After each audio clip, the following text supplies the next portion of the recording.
Revelation 12th chapter and verse 10. ప్రకటన గ్రంథము 12వ అధ్యాయము 10వ వచనము.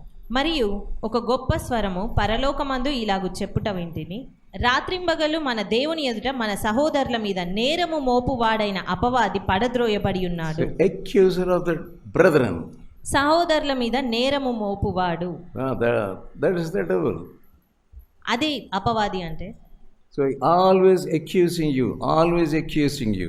అపవాది అన్ని వేళలా నీ మీద నేరం మోపుతూనే ఉంటాడు. Then the world also will accuse you.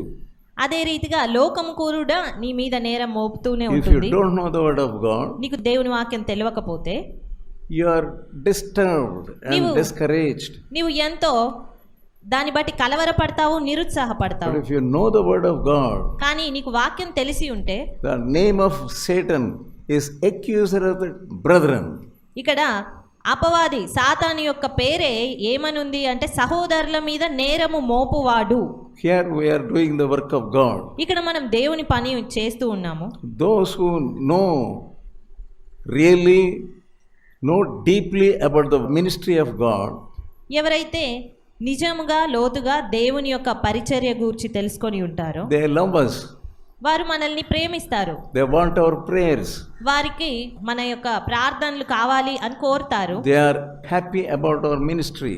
వారు మన పరిచర్య నిమిత్తమై సంతోషిస్తారు. You must know they are the friends of Jesus. They are one with us in the service of God. అందును బట్టి మనం గ్రహించగలుగుతాము, వారు దేవుణ్ణి ప్రేమించువారు అని, మన పరిచర్య నిమిత్తం సంతోషించువారు, మనతో కూడా ఉన్నవారు అని. They commend the work. వారు ఆ యొక్క పరిచర్యను ప్రశంసిస్తారు. But those who are not in the light, they hate us and they accuse us for each and everything. కానీ ఎవరైతే వెలుగులో ఉండరో వారు ప్రతి విషయానికి నేరము మోపుతూ ఉంటారు, వారు మనల్ని అసహిస్తూ ఉంటారు. Night and day, the devil accuses the brethren before God.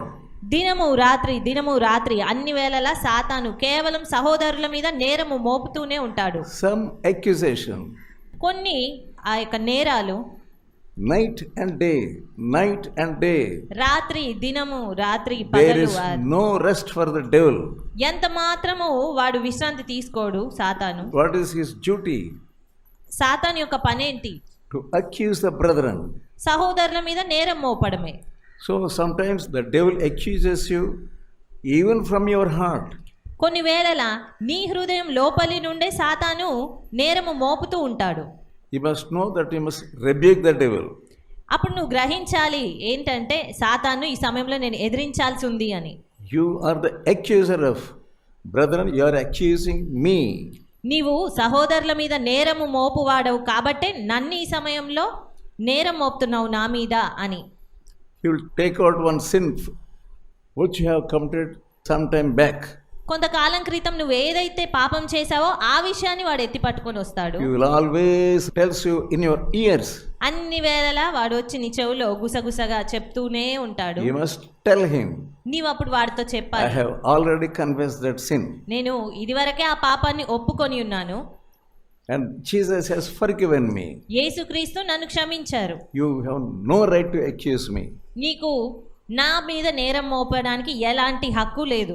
Why? The blood of Jesus has cleansed me from my sin.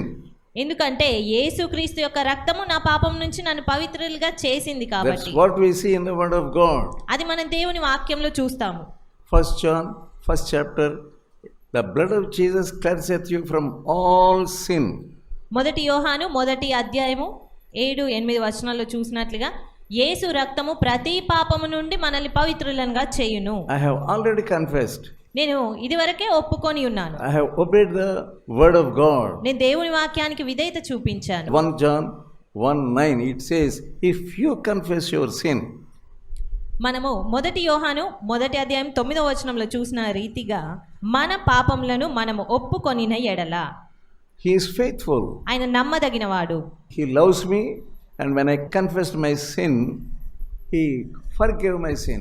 ఆయన నన్ను ప్రేమిస్తున్నాడు గనుక నేను ఒప్పుకొనినప్పుడు ఆయన నా పాపాన్ని క్షమించాడు. Cleansed me from all unfaithfulness.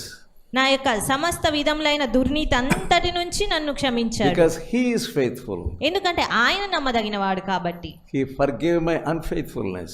ఆయన నా యొక్క దుర్నీతిని అంతటిని క్షమించాడు. Devil, keep your mouth shut. సాతానా నీ నోరు మూసుకో.